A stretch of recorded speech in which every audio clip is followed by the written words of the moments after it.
हम अपने मेहनत से, टेक्नोलॉजी से, जानकारी से हम ऊंचे ऊंचे इमारत बनाएंगे, अल्ट्रा मॉडर्न सिटीज बना सकते हैं, लेकिन एनवायरनमेंट का जो नुकसान हमने किया है इसको हम रिपेयर कर सकते हैं? नहीं। शॉल उठाकर श्री विकास सिंह जी सम्मानित करेंगे। हमारी नजर नहीं पहुंच पाई थी, श्री हरि प्रपन्न जी आए हैं गया जी से। बिहार में महिलाओं का आर्थिक सशक्तिकरण भी होगा। आज शैक्षणिक रूप से भी महिलाएं बहुत अच्छा कर रही, उनको मुख्यमंत्री कन्या उत्थान योजना के तहत प्रोत्साहन राशि दिया जाता है इंटर पास करने के बाद। बिहार है बिहार, एक लोक नायक जयप्रकाश नारायण की धरती है, ये जननायक कर्पूरी ठाकुर की धरती है, ये हमारे जैसे साधारण लोगों की धरती है, यह जीतन राम मांझी की धरती है, यह संजीव चौरसिया की धरती है, यह स्वामी सहजानंद सरस्वती की कर्म भूमि है, यह दिनकर की जन्म भूमि है, यह अभिषेक ब्रह्मचारी की कर्म भूमि है, और सबसे ऊपर यह हमारी फुआ सीता की जन्म भूमि है।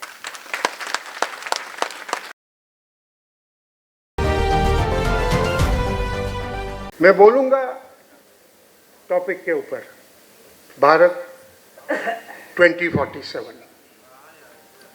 हमारा देश अगले 22 साल में कैसा होगा? काफी लोगों ने कहा कि हम इकोनॉमिक पावर बन गए हैं, 2047 में हम second most powerful economic power होंगे, 40 ट्रिलियन डॉलर इकोनॉमी बनेगा। सही है, सही है। हमने काफ़ी एरियाज में, काफ़ी फील्ड्स में काफ़ी तरक्की किया है, जैसे technology, industry, infrastructure, artificial intelligence, ये सारे एरियाज में 2047 में हमारा देश बहुत ही ऊपर रहेगा। लेकिन एक बात जो डॉक्टर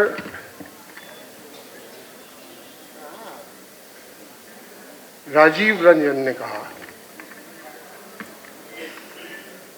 हमें इंसानियत चाहिए।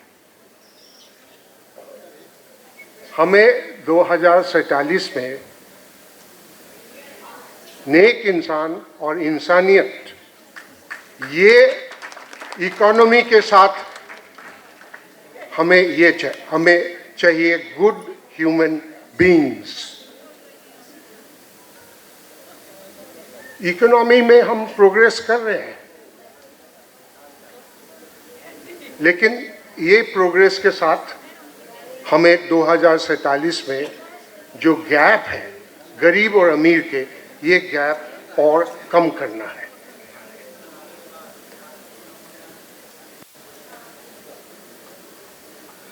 मशीन जो हम बनाते हैं टेक्नोलॉजी के लिए, तरक्की के लिए, प्रोग्रेस के लिए, ये मशीन नहीं बोलता है, मशीन का आवाज नहीं आता है। Machines are cold, human beings must be warm, human beings must radiate energy, warmth. इसको असली तरक्की मैं इसको असली तरक्की कहूंगा। That is actual progress.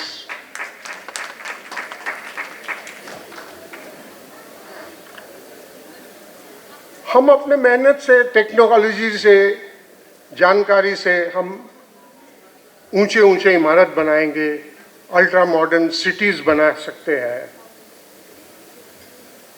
लेकिन एनवायरनमेंट का जो नुकसान हमने किया है इसको हम रिपेयर कर सकते हैं? नहीं। कि भारत को 2047 में विकसित भारत बनाना है। आत्मनिर्भर भारत बनाना है।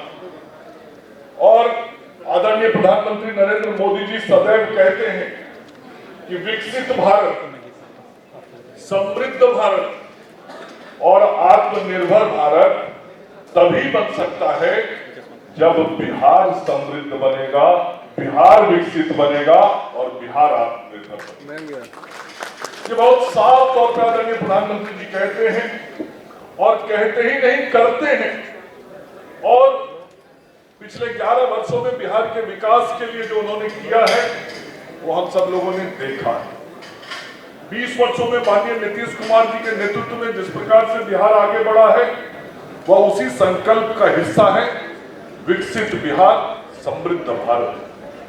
और हम सब लोग ने पिछले 11 सालों में जिस तरीके से मोदी जी के नेतृत्व में देश को आगे बढ़ते हुए देखा है उसकी चर्चा तो आदरणीय रंजन गोगोई जी करेंगे। हम सब लोग उन्हीं को सुनने के लिए आए भी हैं। और आज भारत की अर्थव्यवस्था 7.8% जीडीपी वृद्धि दर के साथ 5 तिमाहियों में नई ऊंचाई हासिल कर रही है। हमको मालूम है कि आज भारत किस प्रकार से आर्थिक रूप से मजबूत हो रहा है। पूरी दुनिया की चौथी बड़ी अर्थव्यवस्था आज भारत की बन गई है। सामरिक दृष्टि से भी हम कितने मजबूत हुए हैं उसको हमने देखा है। और आज सामरिक दृष्टि से आज हथियारों के उत्पादन में, हथियारों के निर्यात में भी भारत काफी आगे बढ़ा है। और हमारी वो सैन्य शक्ति भी आगे बढ़ी है जिसका सबूत हम लोगों ने कई बार देखा है। शिक्षा का क्षेत्र हो, स्वास्थ्य का क्षेत्र हो, सड़क का क्षेत्र हो, आधारभूत संरचनाओं का क्षेत्र हो, संचार और परिवहन का क्षेत्र हो, आज कैसे बदल रहा है देश इसको हम सब लोग देख रहे हैं। बिहार में कैसे एयर कनेक्टिविटी बढ़ी है, ये भारत सरकार की सोच और बिहार सरकार के प्रयास का देन। आज एक एक चीज पे यदि हम नजर दौड़ाएं तो लगातार जिस संकल्प के साथ हम आगे बढ़े हैं हम उस काम को कर रहे हैं। सब सदैव मोदी जी ने और नीतीश जी ने महिला सशक्तिकरण के प्रयास किए। जो आधी आबादी है उस आधी आबादी को भी आर्थिक रूप से, राजनीतिक रूप से, शैक्षणिक रूप से मजबूत करने के सारे काम हमारे दोनों नेताओं के नेतृत्व में किया गया है। आज उसी का परिणाम है कि बिहार में महिलाओं का आर्थिक सशक्तिकरण भी होगा। आज शैक्षणिक रूप से भी महिलाएं बहुत अच्छा कर रही। उनको मुख्यमंत्री कन्या उत्थान योजना के तहत प्रोत्साहन राशि दिया जाता है इंटर पास करने के बाद। अम्बेडकर जी ने बनाया और बाबा साहब डॉक्टर भीमराव अम्बेडकर जी के आइन के आधार पे आदरणीय न्यायमूर्ति, हम सबों के अभिभावक और देश में, दुनिया में जो प्रत्येक हिंदुस्तानी, चाहे वह किसी भी जाति, किसी भी मजहब का था, जब वो इंग्लैंड जाता था, अमेरिका जाता था, चाइना जाता था, जापान जाता था, पाकिस्तान जाता था, अफगानिस्तान जाता था, कजाकिस्तान जाता था या अपने गांव जाता था, तो हर व्यक्ति एक सवाल पूछता था, कहां है तुम्हारे राम, कहां है दशरथ नंदन, कहां है कौशल्या नंदन, कहां है बिहार के पाहुल राम। अपने घर से तो उनको हटा दिया, आज चले हो राम जी का माला जपने, तो अपमान महसूस होता था हमारे हृदय में। हम कौंध जाते थे, हम कांप जाते थे, हम रोते थे। 15 साल 10 साल पहले मुझे भी अयोध्या जाके रामलला के जन्मभूमि पे दर्शन करने का अवसर मिला, जब तिरपाल में निषाद राज के राम, सबरी के राम, पत्थर की मूर्त बनी अहिल्या के राम, रावण के उद्धार करता राम, न्याय प्रिय राम, समाजवादी राम, गरीब के राम को मैंने टेंट के नीचे देखा तो मेरे भी आत्मा कौंध गई। जिस राम को लाने के लिए इस देश की कई पीढ़ियां चली गई, जिस राम को लाने के लिए इस देश के मां के कोख से निकला हुआ कितना नौजवान चला गया, इस देश की बहनों और माताओं के मांग का सिंदूर चला गया, फिर भी वो राम नहीं आए। वो राम कब आए? जब केशव नंदन गोगोई के घर में रंजन गोगोई का अवतरण हुआ। गोगोई साहब, ये बिहार है, बिहार एक लोक नायक जयप्रकाश नारायण की धरती है। ये जननायक कर्पूरी ठाकुर की धरती है। ये हमारे जैसे साधारण लोगों की धरती है। यह जीतन राम मांझी की धरती है। यह संजीव चौरसिया की धरती है। यह स्वामी सहजानंद सरस्वती की कर्म भूमि है। यह दिनकर की जन्म भूमि है। यह अभिषेक ब्रह्मचारी की कर्म भूमि है। और सबसे ऊपर यह हमारी फुआ सीता की जन्म भूमि है। सोचिए, हजारों लाखों साल पहले जब राम आए होंगे तो दरभंगा में हमारी माताओं और बहनों ने किस प्रकार से लोढ़ा उनके गाल में सता के उनका परिछावन किया होगा। आज उससे कम लोढ़ा आपके गाल की ओर बढ़ने को तैयार नहीं है। मैं भावनाओं में बोल रहा हूं, मैं आपकी इंटीग्रिटी को कम करने का प्रयास नहीं कर रहा हूं। एक बिहारी, एक सीता के नैहर का नौजवान बोल रहा है। राम को अपना आदर्श मानने वाला एक आम युवा बोल रहा है। आम परिवार में पैदा लेने वाला एक नौजवान बोल रहा है। जिस राम और सीता का नाम हम लेते थे और सीता और राम का नाम लेने के बाद संगम का बोध नहीं होता था, आंख आंसुओं से बह जाता था, आंख का आंसू रुकता नहीं था, कोई कुछ करने की स्थिति में नहीं था। किसी मां के बेटे ने वो ताकतवीर बेटा पैदा नहीं किया था जो राम को उनके घर में स्थापित करा सके।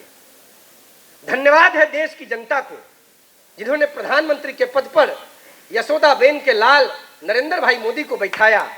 और धन्यवाद है इस देश की व्यवस्था को, इस न्यायपालिका को जिसने माता कामाख्या के गर्भ से पैदा लिए रंजन गोगोई को इस देश का सीजीआई बनाया।